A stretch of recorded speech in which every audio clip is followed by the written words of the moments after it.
Over the last 2.5 years, my administration has set out our plans to protect local services in York in the face of unprecedented funding cuts from central government.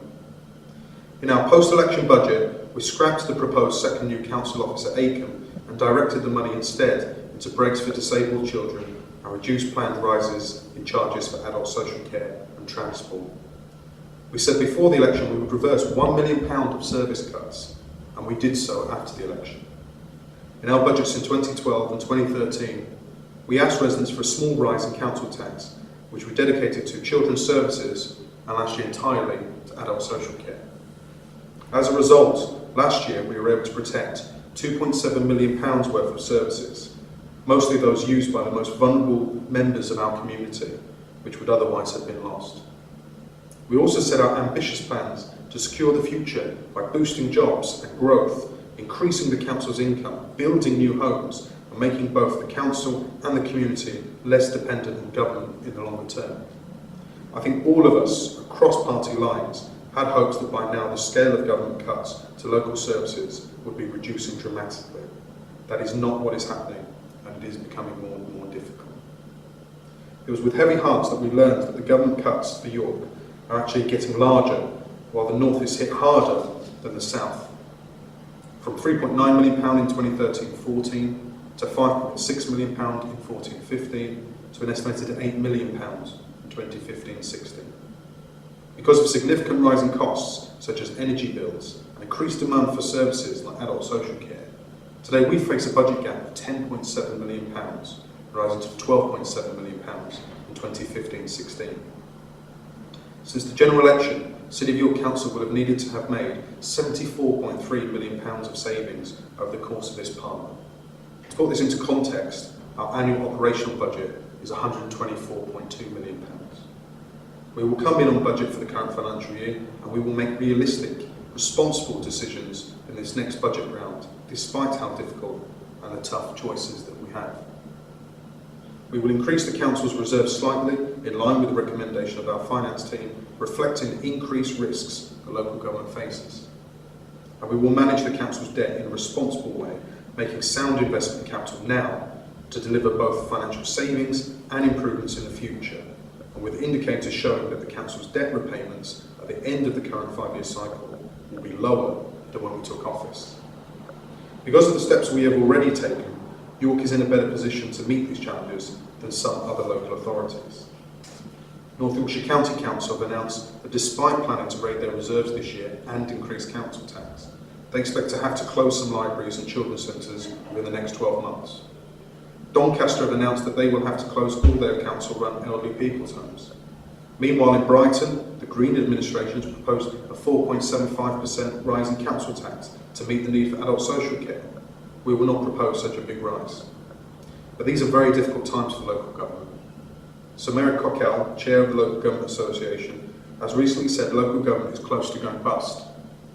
I want to be clear that this will not be the case in York because of the tough choices we are taking. All of our services have been under review. As the cuts not only mount up year on year, but actually get larger, no one can promise that funding will be there for all these services indefinitely.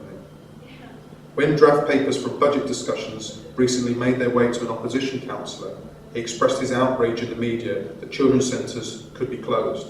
He said it was about choices, and it is. The Conservative Liberal Democrat government made the choice to cut the grant that paid for children's centres by half.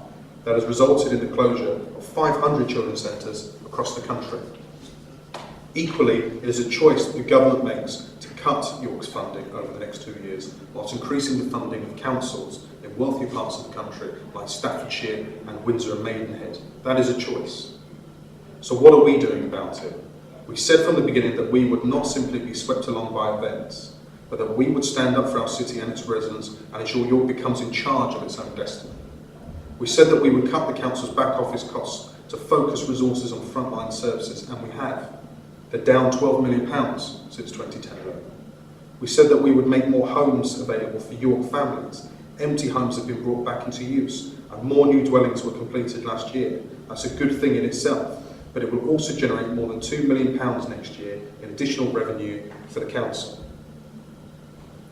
This is money that can go into local services that we need for our people in York. Unemployment is falling, and under the business rate retention scheme, the income to the City of York Council from localised business rates will rise by £300,000 next year. The Economic Infrastructure Fund, which I announced 2 years ago, has now been mostly allocated. We are beginning to see the benefits. High-speed broadband, the first stages of our Reinvigorate York scheme, and the Financial Inclusion Fund for vulnerable residents who have been hit hard by welfare reform. We will see more over the coming months, with the opening of 2 new park and ride sites at Poppleton and Aston Bar, taking hundreds of thousands of car journeys off our roads every year, freeing up road capacity for those who need to use their car. The fund has also helped attract John Lewis, the Network Rail Signal Centre and Hiscox to York, bringing with them well-paid jobs. In 2009, we had one of the lowest business startup rates in Yorkshire, and now we are one of the most enterprising parts of the region with one of the highest startup rates. We will fund the new access route to the York Central site, which will bring hundreds of new homes and job opportunities, which has eluded us for a generation. And in only a few weeks' time, a global television audience of 3.5 billion people will see York in all its glory as the Tour de France comes to our city.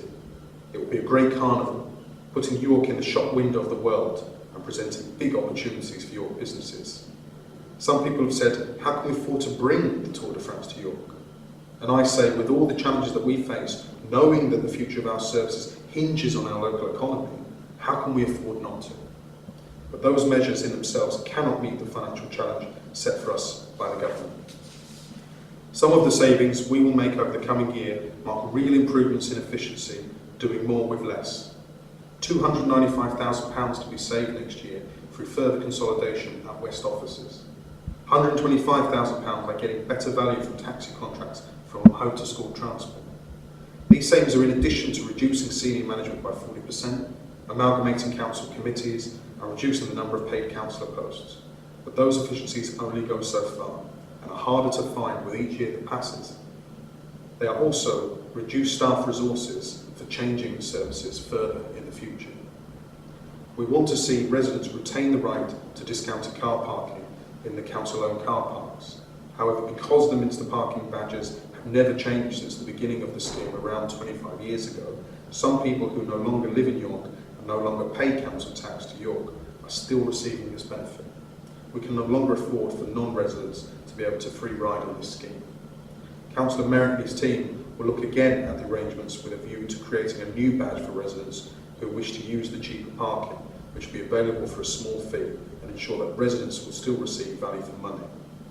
And whilst I am talking about parking, we heard the voices of the city centre traders who said that we should move towards payment on exit car parking, and this will come online in Marygate in April. In the budget consultation meetings, residents told us the visitor economy ranked amongst the lowest of their priorities, and we have spoken to both the York Museums Trust and the Theatre Royal about reducing the levels of public subsidy that they receive.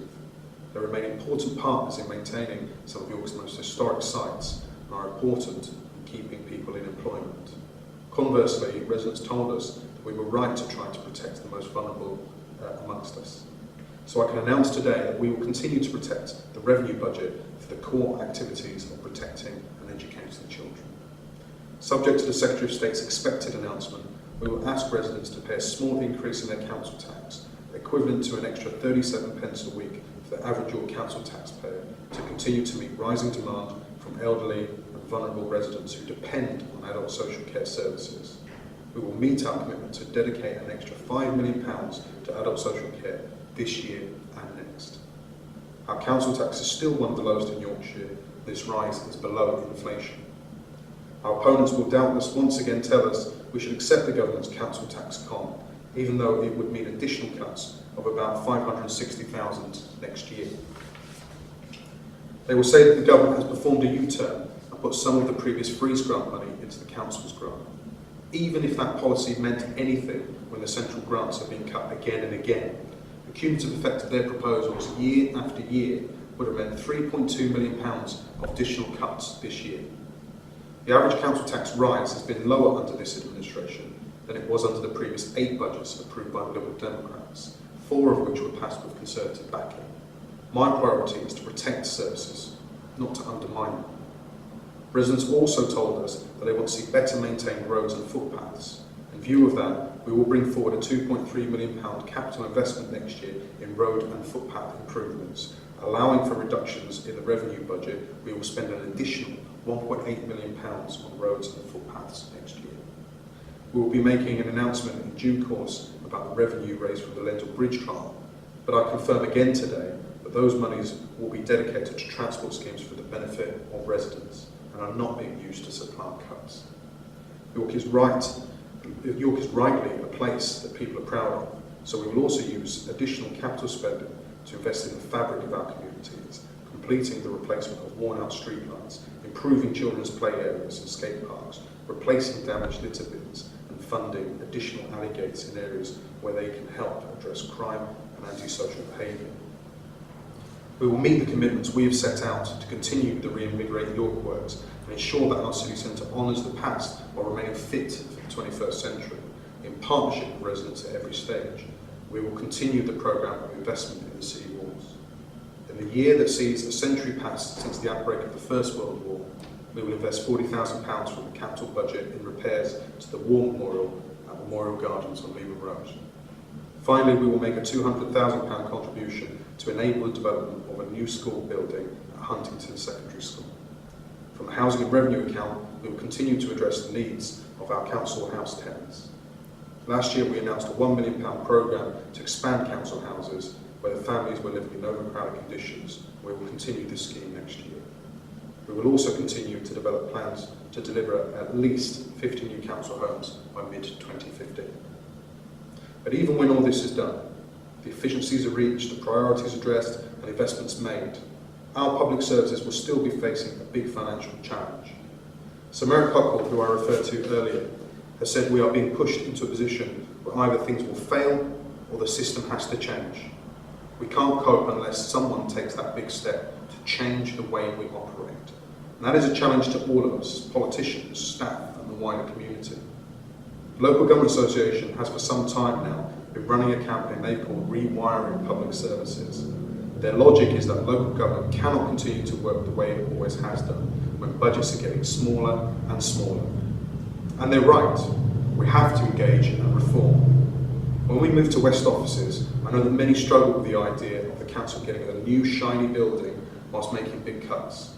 But the shiny new building has changed how the council works. We no longer have to pay rent on or look after 17 other buildings. This building will save the taxpayer £17 million over 25 years. This year, Sheffield City Council are looking at closing 16 libraries. Media reports suggest at least 200 have already closed across the country. When we put new arrangements in place for our libraries last year, forming a new social enterprise, we said libraries are important. They should be staffed by professionals, but we can't maintain current funding levels forever, and we need the community to come on board and help us to reduce costs. It was controversial in some quarters, and we thought it had to be better than the alternative, and we are a cooperative council for a reason. Last year, in my comments on the budget, I called on the government to bring forward a proper, permanent solution to the funding crisis facing adult social care. There is widespread agreement across the political spectrum that this must involve working much more closely with our colleagues in the National Health Service. And to be fair to the government, they have finally earmarked some money to begin the process of integration. Over the last 2 years, the number of adults with learning difficulties requiring community support has risen by 15%. The cost of providing it has risen by 19%. The cost of providing home care for elderly residents and those with physical and sensory impairments has risen by 28%. The cost of providing residential care for elderly residents has risen by 3%. It is a mark of a civilised society that we treat our elderly residents and those with physical or learning difficulties as we ourselves would like to be treated. And it's a promise we make to our own future selves. But with rising demand, increasing numbers of complex cases and falling budgets, it's a promise we might not always be able to keep. We need to take a fundamental look at how our services work to make sure they deliver value for money and that the residents can continue to rely on them. The budget we are proposing today highlights more than £5.5 million of savings we think can be achieved in 2015-16 through this rewiring of public services. And we have tasked a senior member of staff with examining the services and bringing forward proposals. So let me be clear, this agenda is in no way an easy option. It will be both soul-searching and challenging. We haven't ducked any of the big challenges facing the city so far, and this will be no exception. But without looking at this closely and calmly over time, we fear worse options may be forced upon us. In conclusion, the challenges we face are growing with every year that passes. By increasing the number of homes being built, supporting businesses and rejecting the council tax cut, we will protect £5 million of local services next year that would otherwise have been lost. We have listened closely to what residents have told us about services for the vulnerable, about roads, about the need to prioritise. We remain determined to secure the future that York residents deserve by making the right decisions now in the long-term interest of our city. And we will invest in jobs and homes, fight to protect our public services for the people who depend on them, and do all we can to ensure that York remains a place that people are rightly proud of.